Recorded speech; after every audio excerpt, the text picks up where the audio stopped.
अस्सलामुअलैकुम दोस्तों। Exercise 3.5 math 11 के साथ ताहिर इकबाल आपकी खिदमत में हाजिर है। क्वेश्चन नंबर 1 के लिए हम एक पार्ट सिलेक्ट करते हैं। उस पार्ट के अंदर देखें, उसने कहा है कि solve by the Cramer rule. सबसे पहली बात यह है कि किसी भी क्वेश्चन के सॉल्व का मतलब ये होता है कि आपने उस इक्वेशन के अंदर मौजूद वेरिएबल की वैल्यूज़ फाइंड आउट करनी है। और वो वेरिएबल्स यहाँ पर मैं सर्कल कर रहा हूँ। कौन से वेरिएबल्स हैं? x1 है, x2 है और फिर हमारे पास x3 है। ये तीन वो वेरिएबल्स हैं जिनकी वैल्यूज़ को हमने फाइंड आउट करना है। यहाँ पर ये तीन अननोन्स हैं। आपके पास इक्वेशन x, y और z की फॉर्म में भी हो सकती है, या इसके अलावा a b c anything else, जिस तरह के भी वेरिएबल्स होंगे हमने उनको फाइंड आउट करना होगा। लेकिन सवाल ये पैदा होता है कि ये कब पॉसिबल है कि जब हमने अननोन्स फाइंड आउट करने हों। इसके लिए एक छोटा सा क्वेश्चन है। क्वेश्चन ये है कि हमारे कुछ एम्स होते हैं, हमारे कुछ गोल्स होते हैं, हमने वेरिएबल्स फाइंड आउट करने हैं। बाज़ इक्वेशन में हम A B C find out करते हैं, बाज़ इक्वेशन में X Y Z find out करते हैं, बाज़ इक्वेशन में x1 x2 और x3 फाइंड आउट करते हैं। तो ये सारे के सारे हमारे पास वेरिएबल्स हैं जिन्हें हमने फाइंड आउट करना होता है। और इनका सलूशन तभी पॉसिबल है, ये तभी पॉसिबल है जब हमारे पास नंबर ऑफ़ अननोन्स जो हों नंबर ऑफ़ इक्वेशन के या तो बराबर हों या फिर उससे छोटे हों। यानी अगर हमारे पास इक्वेशंस तीन है तो अननोन्स तीन हों तो तब भी सलूशन पॉसिबल है। लेकिन अगर हमारे पास इक्वेशन जो है, इक्वेशन अगर हमारे पास थ्री हैं और अननोन्स चार हैं तो फिर हम कहेंगे कि सलूशन पॉसिबल नहीं है। ऐसी सिचुएशन में कहा जाता है कि सलूशन जो है वो पॉसिबल नहीं है। तो यहाँ पर आप गौर कीजिए, जो हमारे पास मामला है वो कुछ इस तरह का है कि फ़र्ज़ करें कि इस तरह की कोई इक्वेशन आ गई है तो हमने उसके अंदर कैसे, यानी कौन सा मेथड इस्तेमाल करना है। यहाँ पर तो हम रेस्ट्रिक्टेड है कि हम क्रैमर रूल्स को अपनाएं, लेकिन हम ऐसा कितने मेथड्स के साथ कर सकते हैं। अगर वो हमें ना कहे कि क्रैमर रूल के तहत करें, हमें जस्ट वो इतना दे दे कि सॉल्व, तो उस सिचुएशन में हमें क्या करना है। देखिए, ऐसी सिचुएशन में जब number of unknowns less than or equal to number of equations के, तो बहुत सारे मेथड्स हैं क्रैमर रूल के अलावा। मसलन हम उनको सिमल्टेनियसली भी सॉल्व कर सकते हैं, आपस में एक दूसरे को हल करके। सब्स्टिट्यूशन मेथड भी है कि आप एक की वैल्यू निकालें, मसलन आप x1 की वैल्यू निकालें और सेकंड इक्वेशन में पुट कर दें तो आपको जस्ट x2 बच जाएगा।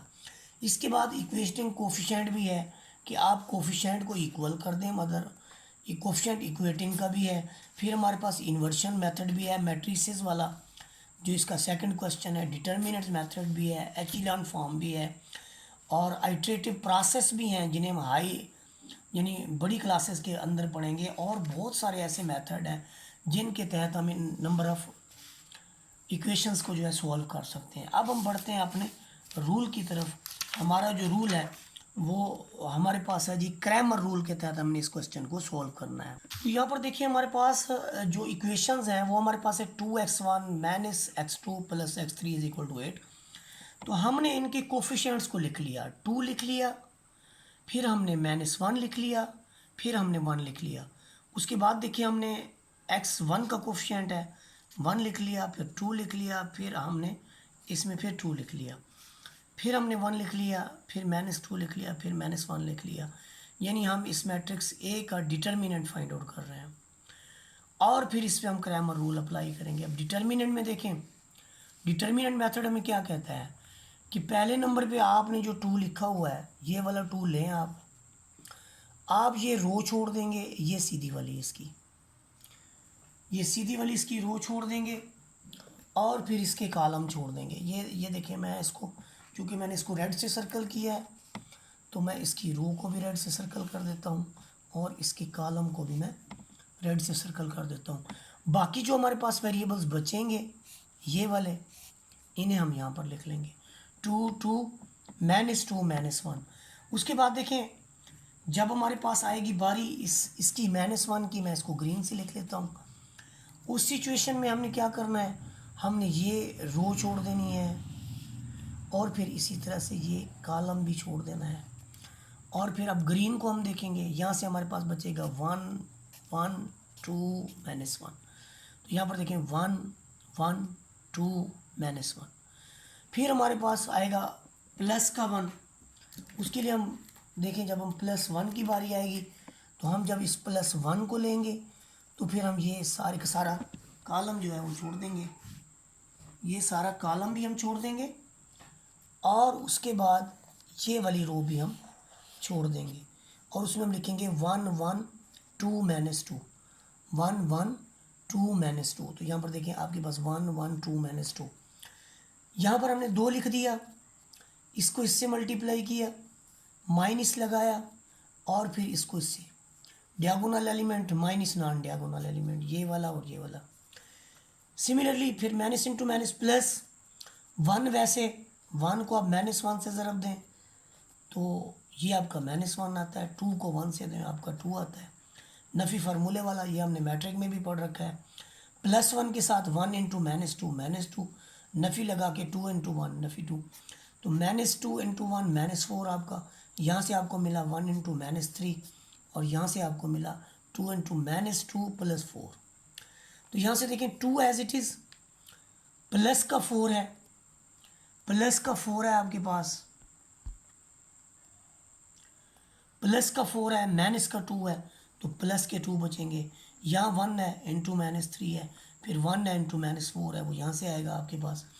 अब यहाँ से देखें आपके पास ये प्लस के 4 हैं, ये माइनस के 4 हैं, ये आपस में कट जाएंगे और आपके पास रिज़ल्ट आ जाएगा -3 और ये आपके पास ए का डिटर्मिनेंट जो है वो आ चुका है।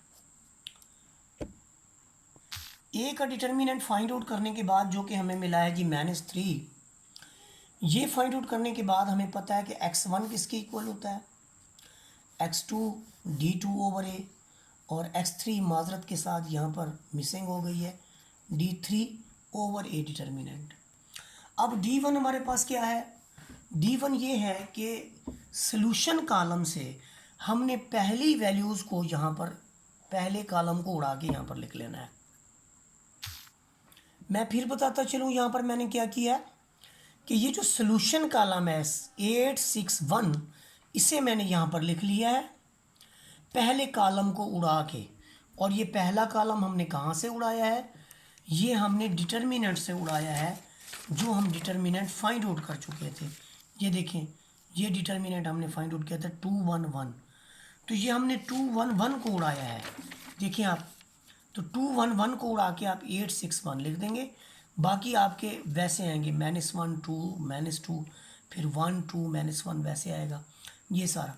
अब ऊपर आपके पास ये है, नीचे आपने इसका डिटर्मिनेंट लिखना है, यानी आपने -1/3 से, या आप यूँ समझिए कि -3 से आप इसको डिवाइड कर रहे हैं, या यूँ समझिए कि -1/3 से आप इसको मल्टीप्लाई कर रहे हैं। अब हम इस डिटर्मिनेंट की एक्सपेंशन करेंगे। एक्सपेंशन आपके एक रो से कर लें, मसलन आपके पास ये -1/3 तो आपका एज इट इज़ है, आप 8 लिखेंगे, 8 लिखने के बाद ये रो और कॉलम छोड़ देंगे, 2 2 -2 -1 वो यहाँ पर आ जाएगा। फिर माइनस इंटू -1, जब आप यहाँ पर जाएंगे इसके साथ करेंगे तो आप ये रो और ये कॉलम छोड़ देंगे, 6 1 2 -1 लिख लेंगे। फिर आप इस 1 पे जाएंगे, +1 पे, जब आप +1 की बारी लेंगे तो फिर आप क्या करेंगे, देखिए जब आप +1 को लेंगे तो आप फिर ये कॉलम छोड़ देंगे, ये रो छोड़ देंगे, आप ये 4 लिखेंगे, 6 2 1 -2, तो 6 2 1 -2 हमने लिख लिया। अब ज़रा गौर कीजिए कि आपका -1/3 एज इट इज़ चलेगा, ये आपका 8 आ गया, और 8 के बाद आपके पास कौन सी क्वांटिटी है, 8 के बाद देखें आपके पास है जी 2 को आप -1 से मल्टीप्लाई कर दें तो ये आपका -2 हो जाएगा। ये देखें, ये -2, एक ये वाला नफ़ी फार्मूले वाला, एक 2 और 2 ये -4 वाला, तो माइनस इंटू माइनस +4, तो हमने लिखा नफ़ी 2 + 4। यहाँ पर ये माइनस इंटू माइनस आपका +1 हो जाएगा। 6 को आप मल्टीप्लाई करेंगे -1 से तो आपका -6 आएगा, यानी यूँ देखें, ये 6 इंटू -1 माइनस फार्मूले वाला, फिर 2 × 1 तो आपको मिलेगा -6 -2, फिर आपके पास +1 है, आप इसको इससे मल्टीप्लाई करेंगे तो देखें ये आपका बाहर 1 है, आप 6 को -2 से मल्टीप्लाई करेंगे, जब आप ऐसा करेंगे तो आपके पास -12 आएगा, और इधर फिर माइनस के साथ 1 × 2 तो ये आपका 2 आ जाएगा, तो -12 -2 आपका रिजल्ट आ जाएगा -14। तो यहाँ पर देखें बाहर 8 है, इधर प्लस का 2 बनेगा, क्योंकि आपके पास 4 रुपये हैं, आपने 2 रुपये उसमें से मीना कर दिए, तफरीक कर दिए, तो आपके पास 2 रुपये बच गए। आपने 2 रुपये की चीज़ ले ली तो आपके पास 2 रुपये बच गए। यहाँ पर आपके पास +1 है, इधर आपके पास माइनस के 8 कंस्ट्रक्ट हो रहे हैं, ठीक हो गया, क्योंकि आपके पास 6 रुपये पहले कर्जा, 2 रुपये और कर्जा, तो कर्जा कितना हो गया 8 रुपये। यहाँ पर आपके पास है 1, इधर आपके पास है 6 दूनी -12 -2, तो 12 रुपये पहले कर्जा, 2 रुपये और कर्जा, कर्जा कितना हो गया आपके पास 14 रुपये। तो 14 को जब आप ये माइनस का है ये प्लस का है मल्टीप्लाई करेंगे तो आपके पास -14 आ जाएगा। और यहाँ पर देखें ये आपका 16 -8 -14, तो आपके पास बनेगा -22 प्लस का 16 तो बनेगा -6। अब जब इधर आपके पास माइनस है, इधर -1/3 है, तो 3 1 3 2 माइनस इंटू माइनस प्लस, तो आपके x1 की जो वैल्यू है वो आपको 2 मिल जाएगी। तो ये हमारे पास x1 की जो वैल्यू है वो फाइंड आउट कर लिया हमने, तो x1 का जो आंसर है वो 2 आया है जी। जब हम x2 की वैल्यू मालूम करेंगे तो उसका फार्मूला है d2/a डिटर्मिनेंट। अब मामला ये है कि d2 क्या है, d2 का मतलब ये है कि अब की बार आपने सोल्यूशन कॉलम को इस सेकंड रो की जगह लिखना है, इसकी जगह लिखना है जी। तो ये देखें जहाँ पर -1 2 -2 आना था वहाँ पर हमने लिख लिया 8 6 1, उसकी जगह सोल्यूशन कॉलम लिख दिया, इसलिए इसका नाम रखा गया है d2। अब ऐसी सिचुएशन में जो हमारे पास फर्स्ट कॉलम के एलिमेंट हैं 2 1 1 वो लिख लिए, फिर यहाँ पर है 1 2 -1 वो लिख लिया, और इस d2 की एक्सपेंशन कर दी। d2 की एक्सपेंशन का क्या तरीकाकार है, d2 की एक्सपेंशन ये है आपके पास कि आपने 2 लिया, ये रो छोड़ दी और ये आपने कॉलम भी छोड़ दिया। तो आपने 2 लिया, रो कॉलम छोड़ी, 6 2 1 -1, तो 6 2 1 -1 आपके पास ये मौजूद है।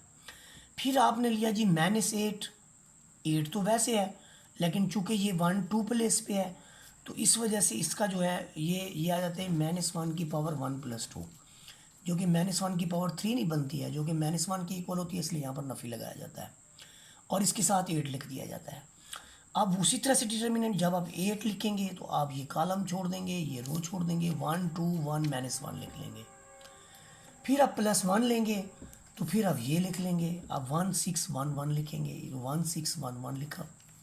अब आप खुद गौर करें यहाँ पर कि ये करने के बाद आपने -1/3 जो ये वाला चल रहा है उसको लिखेंगे, ये आपका 2, वैसे 6 को देंगे इससे ज़रब, यानी 6 × -1 तो आपका -6, माइनस आपका फार्मूले वाला 2 × 1, तो 2 × 1 कितना होता है आपके पास 2 होता है, ये आपका माइनस का 8 है।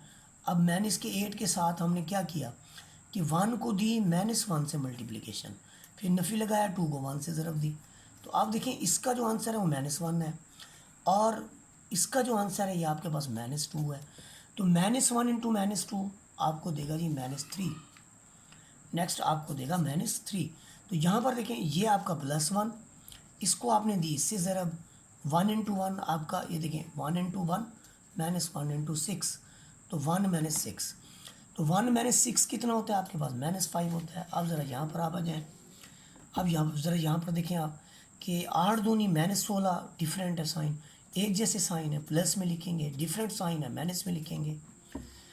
तो यहाँ पर एक चीज़ मैं आपको ये बताता चलूँ कि अगर साइन एक जैसे मल्टीप्लाई हो तो प्लस लिखते हैं, साइन एक जैसे हो तो प्लस, और अगर साइन डिफरेंट हो तो फिर माइनस, साइन डिफरेंट हो तो फिर माइनस में आंसर आता है। एक जैसे साइन में प्लस, डिफरेंट आंसर हो, मल्टीप्लिकेशन के केस की मैं बात कर रहा हूँ, तो फिर ये आता है आपके पास। देखें ये -16 + 24 -5, तो -16 और ये माइनस का 21 हो गया, प्लस का 25, आपको प्लस का 3 मिलेगा। याद रखें अब आपके पास है 24 रुपये और आपने लोन देना है जी 21 रुपीज़ का, तो आपके पास 3 रुपये रह जाएंगे, इसलिए यहाँ पर प्लस के 3 आएंगे। प्लस के 3 जब -1/3 ये मल्टीप्लिकेटिव इन्वर्स हैं, तो ये आपस में कट जाएंगे, नफ़ी का 1 जो है वो आपका रिजल्ट आ जाएगा। तो यहाँ पर हम x2 जो है वो फाइंड आउट कर चुके हैं। x2 जो हमारा है वो है जी -1। ये हमने x2 जो है वो फाइंड आउट कर लिया। अब हम फाइंड आउट करेंगे x3। x3 फाइंड आउट करने के लिए हम लिखते होते हैं d3 ओवर ए डिटर्मिनेंट। यहाँ पर आप देखें कि ओवर ए डिटर्मिनेंट आपका ए एब्सोल्यूट वैल्यू जो ए की आई थी या ए डिटर्मिनेंट आया था -3 आया था। अब चाहे नफ़ी नीचे लिखें या ऊपर मैटर नहीं करता, एक नफ़ी आपने लिखनी है। यहाँ पर हमने ये किया कि 8, 6 और 1 को हमने यहाँ पर थर्ड कॉलम की जगह लिख लिया, यानी यहाँ 1, 2, -1 हुआ करता था, उसकी जगह हमने 8, 6, 1 कर दिया। तो ये हमने ऐसा इसलिए किया कि D3 मालूम करने का यही मेथड है। अब हमने क्वेश्चन की तरफ नहीं देखना, बल्कि हमने इस डिटर्मिनेंट को जो है सोल्यूशन फाइंड आउट करना है।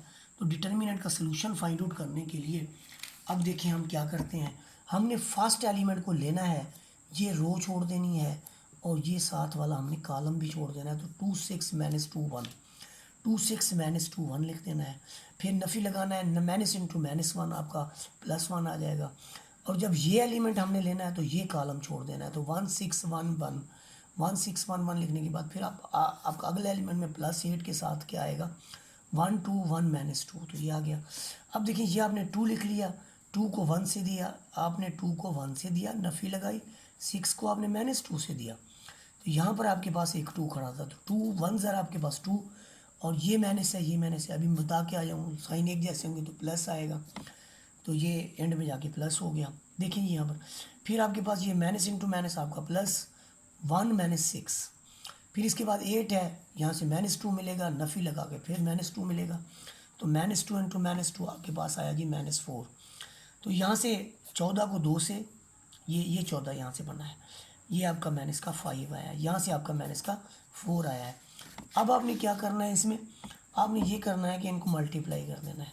साइन एक जैसे 28, साइन डिफरेंट माइनस में, साइन डिफरेंट माइनस में, तो यहाँ पर देखिए ये -1/3 आपका एज इट इज़, और 28 में से 37 जाएंगे तो आपके -9 बच जाएंगे। -1/3 से मल्टीप्लाई करेंगे, 3 1 ज़र 3 3 ज़र, और माइनस इंटू माइनस आपका प्लस हो जाएगा। यूँ आपके पास x3 जो है फाइंड आउट हो जाएगा। यूँ हमारा जो सोल्यूशन सेट है उसको उस पर गौर करें। आपका x1 2 है, x2 -1 है और x3 आपके पास 3 है। ये मेरी एफ़र्ट अगर आपको अच्छी लगी हो तो लाइक, शेयर और सब्सक्राइब कर दें। जज़ाकल्लाह खैर, अल्लाह खुश रखे आपको।